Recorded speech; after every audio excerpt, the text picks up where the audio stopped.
क्या आप जानते हैं कि ओसामा बिन लादेन के जीवन से जुड़े कई ऐसे तथ्य हैं जो आपको हैरान कर देंगे?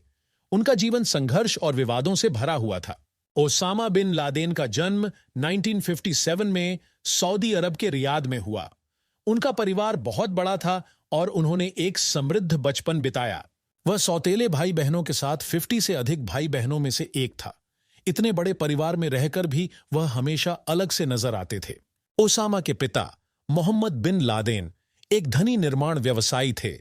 पिता की संपत्ति और प्रभाव ने ओसामा के जीवन पर गहरा प्रभाव डाला।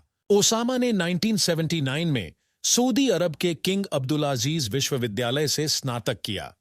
उनकी शिक्षा ने उन्हें अपने विचारों और योजनाओं को आकार देने में मदद की। ओसामा बिन लादेन अल-कायदा आतंकवादी संगठन के संस्थापक थे। यह संगठन 1980 के दशक में बना और इसका उद्देश्य वैश्विक जिहाद को बढ़ावा देना था। अल-कायदा ने कई आतंकवादी हमलों को अंजाम दिया। अल-कायदा का अर्थ है बेस या आधार। इस संगठन का नाम इसके मकसद को दर्शाता है। यह संगठन अपने विचारधाराओं की नींव पर खड़ा है और अपने समर्थकों को एकजुट करता है।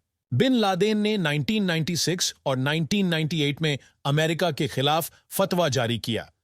इन फतवाओं में उन्होंने अमेरिका को इस्लाम का दुश्मन बताया और जिहाद की घोषणा की।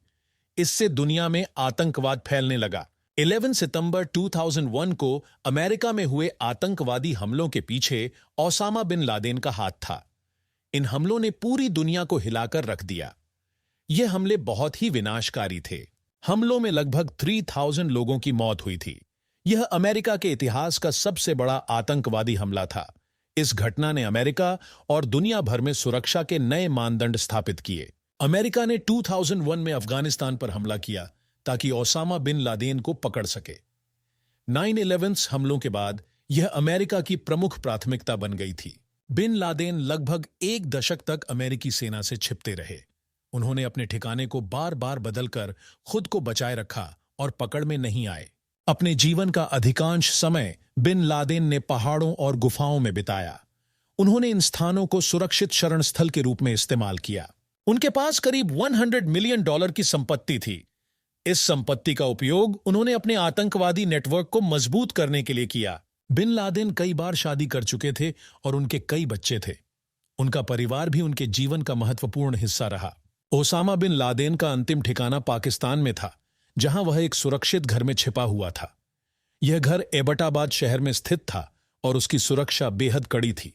1 मई 2011 को अमेरिका ने एक गुप्त मिशन के तहत ओसामा बिन लादेन को मार गिराया। इस मिशन को अमेरिकी नौसेना की सील टीम ने अंजाम दिया। ओसामा बिन लादेन की मृत्यु के बाद उनके शरीर को समुद्र में दफनाया गया। यह कदम संभावित विवादों और पवित्र स्थलों के निर्माण को रोकने के लिए उठाया गया था। ओसामा बिन लादेन की मृत्यु के बाद भी आतंकवाद के खिलाफ लड़ाई जारी रही। उनकी मौत ने अल कायदा संगठन को कमजोर किया, लेकिन यह पूरी तरह समाप्त नहीं हुआ। अगर आपको यह वीडियो पसंद आई तो लाइक और सब्सक्राइब करना ना भूलें और हमें बताएं कि आपको कौन सा फैक्ट सबसे ज्यादा हैरान करने वाला लगा। अगर आपको हमारा प्रयास अच्छा लगा तो हमारे चैनल को सब्सक्राइब करें और वीडियो को लाइक करें।